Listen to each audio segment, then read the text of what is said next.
인간 추기경의 세상 사는 이야기 11번째입니다. 미래 꿈꾸면서도 증명 못하는 과학. 오늘날 과학은 굉장히 발달하여 우주 신비의 베일을 점차 벗겨가고 있습니다. 그런데 이 우주가 얼마나 큰지는 과학 역시 추측밖에 못합니다. 예를 들면 우리가 보는 은하수는 그 자체가 하나의 큰 천체인데 약 1천억 개의 별을 가지고 있다고 하며, 우리가 살고 있는 지구가 속하는 태양계는 겨우 그 가장자리에 있고, 이런 은하계가 우주 안에는 또 1천억 개가 있다는 것입니다. 이렇게 볼 때 우주가 얼마나 광대한지는 우리로서 상상조차 할 수 없습니다. 인간이 달나라에 갔다는 것, 우주왕복선 콜롬비아호가 우주 여행을 했다는 사실은 물론 굉장한 성취라고 할지라도 우주의 광대함에 비하면 마치 태평양을 걸어서 건너겠다는 사람이 발 하나를 겨우 바닷물에 담근 것이나 같다고 말해야 할 것입니다. 우주는 워낙 커서 그렇다고 하지만 이 대우주에 대해 소우주라고 하는 물질을 원소에 대해서도 과학은 아직 그 끝이 어디인지 완전히 규명하지 못하고 있습니다. 원자가 최후의 단위가 아님은 전자, 중성자 등의 발견으로 이미 분명해졌습니다. 언젠가 텔레비전에서 원자를 분해하는 미국의 지하 연구시설을 본 일이 있습니다. 원자를 분해하기 위해 지은 지하 4km나 되는 굉장한 시설인데, 그곳에서 원자를 분해해 본 결과 쿼트라는 것이 나왔지만 과학자들을 자신도 쿼트가 물질의 마지막 단위라고는 할 수 없다는 이야기를 합니다. 소우주의 물질 세계도 어디 끝나는지 모른다는 것입니다.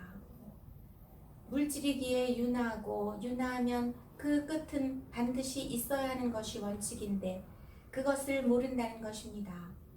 대우주는 워낙 광대해서 아직은 모른다 해도 이해가 갑니다. 그런데 우리 눈으로서는 볼 수 없고 현미경, 아니 그보다도 더 섬세한 관찰 장비로서만 볼 수 있는 물질의 원소, 즉 그렇게 작은 것이 그 끝나는 데가 어디인지 오늘의 과학도 아직 모른다는 것을 우리는 이해하기 힘듭니다. 그러나 이것은 사실입니다. 그렇다면 오늘의 과학 지식의 발달은 우주의 신비, 존재의 신비, 생명의 신비 앞에 어디까지 와 있는 것일까를 생각하지 않을 수 없습니다.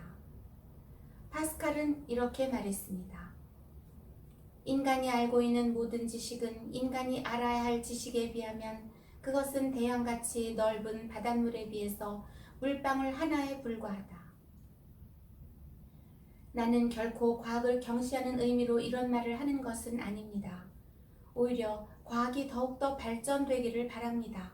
다만 오늘의 인류가 자랑하는 과학도 우주 만상의 신비 앞에서는 얼마나 미미한 것인가를 지적하기 위해서입니다. 어떻든 과학은 그 자체 실험을 전제로 해야 하기 때문에 아직도 도래하지 않은 미래에 대해서는 말할 수 없습니다.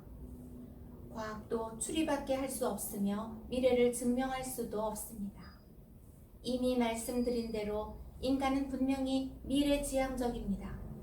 만일 미래가 없다면 이보다 더 허무하고 모순된 것은 없을 것입니다. 만일 미래가 없다면 인간이 존재하지도 않는 미래에다가 모든 희망을 걸면서 살고 있다는 것은 모순도 이만저만한 모순이 아니요, 모든 인간은 결국 정신 이상에 걸렸다고 말하지 않을 수 없습니다. 그러나 어느 정신과 의사도 이 때문에 정신병자라고 진단한 일은 없습니다. 오히려 어떤 사람이 전혀 미래에 대한 희망을 지니고 있지 않다면 이것이야말로 정신적으로 무엇인가 고장이 나 있다고 할 것입니다. 미래는 비록 과학적으로 증명하지 못해도 분명히 있어야 합니다. 미래를 지향하고 있기 때문에 인간은 끊임없이 전진하고 또 여기서 발전이 옵니다. 다음 주에 계속됩니다.